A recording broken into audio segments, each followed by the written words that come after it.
पृथ्वी, जहां पूरा इंसानी इतिहास वजूद में आया।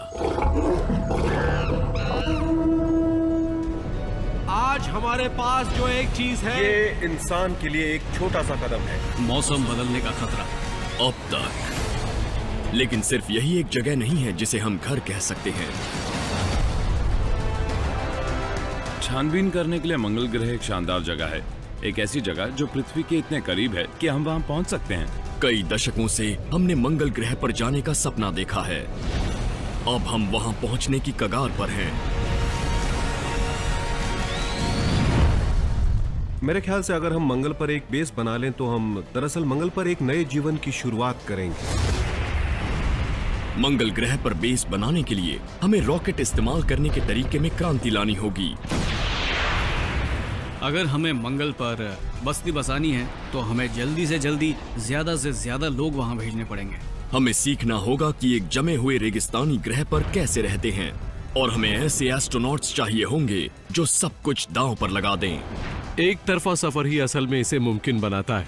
क्या हम मंगल को अपना नया घर बना सकते हैं, या हमारी किस्मत का फैसला ब्रह्मांड करेगा?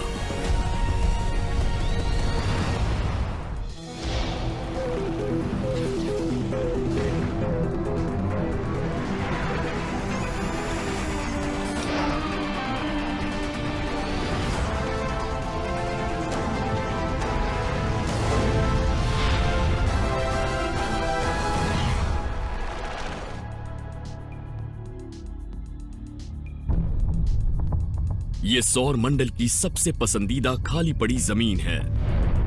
पृथ्वी के पास जहां पानी की कोई कमी नहीं और एक दिन 24 घंटे का होता है। लोग यहां जरूर रहेंगे। सवाल बस एक है, कब? ये उस क्रांतिकारी रॉकेट का डिजाइन है जो हमें वहां पहुंचा सकता है। 5, 4, 3, 2, 1, 0।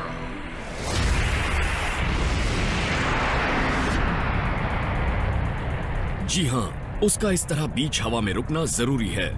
ये दुनिया के पहले रीयूजेबल रॉकेट की पहली उड़ान है।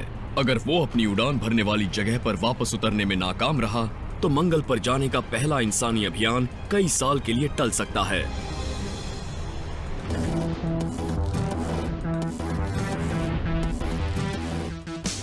इसकी वजह समझने के लिए आपको उस कंपनी के बेजोड़ मकसदों को समझना होगा जिसने इसे बनाया है। स्पेसएक्स में नौजवान और टेक्नोलॉजी की समझ रखने वाले इंजीनियर काम करते हैं। उनके बॉस इलॉन मस्क पहले ही पेपैल और टेस्ला मोटर्स से 2 दिग्गज कंपनियों की बुनियाद हिला चुके हैं।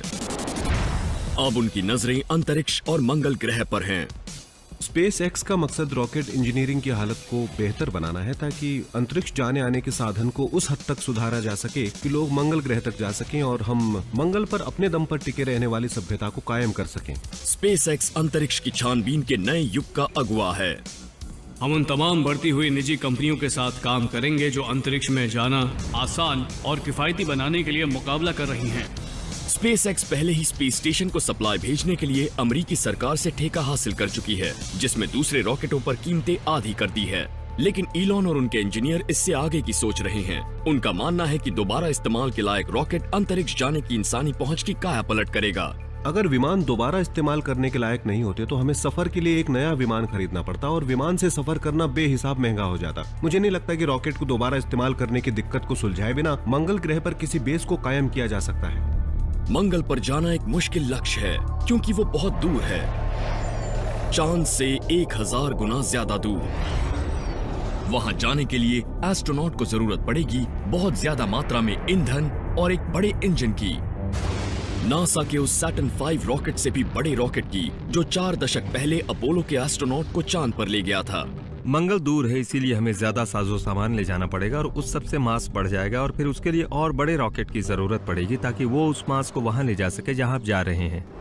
नासा का लक्ष्य इतना वजन उठाने का है जो मंगल के क्यूरियोसिटी रोवर से 13 गुना भारी है। एक मानव युक्त मंगल स्पेसक्राफ्ट एक सेमी ट्रक जितना बड़ा होगा। उस वजन को ले जाने लायक दमदार रॉकेट के नासा के डिजाइन को कहते हैं स्पेस लॉन्च सिस्टम या SLS। SLS 384 फुट ऊंचा होगा, स्टैच्यू ऑफ लिबर्टी से भी ऊंचा। वो 4,17,000 किलो थ्रस्ट देगा जो 140 टन के स्पेसक्राफ्ट को उड़ाने के लिए काफी होगा। मिसिसिपी के स्टेनिस स्पेस सेंटर में गैरी बेंटन उसके एक नए इंजन को टेस्ट कर रहे हैं, यानी J2X को। टेस्ट का दिन मुझे हमेशा से पसंद है क्योंकि इस दिन हमारी सारी मेहनत का फल मिलता है। हमने इस फैसिलिटी को तैयार करने और दूसरे पुर्जों को टेस्ट करने में कई साल लगाए, उस मुकाम तक पहुंचने में जहां हम इन इंजनों को टेस्ट कर रहे हैं। SLS उस सिस्टम का बड़ा अवतार है जिसने स्पेस शटल छोड़ा था। उसका शुरुआती चरण असल में एक जैसा है। जब रॉकेट लॉन्च पैड से उठता है तो उसके कोर स्टेज के इंजन जलते हैं और वो रॉकेट को करीब 1 लाख फुट ऊपर ले जाते हैं। लेकिन SLS में एक ऐसी खूबी है जो शटल लॉन्च में नहीं होती। इसमें अपर स्टेज के इंजनों का एक सेट है, वहीं J2X का काम शुरू होता है। SLS दरअसल शटल से ज्यादा शक्तिशाली है क्योंकि उसमें एक ऊपरी चरण है और वो पृथ्वी के निचले कक्ष से बाहर जा सकता है, जबकि शटल सिर्फ कक्ष तक जा सकता है।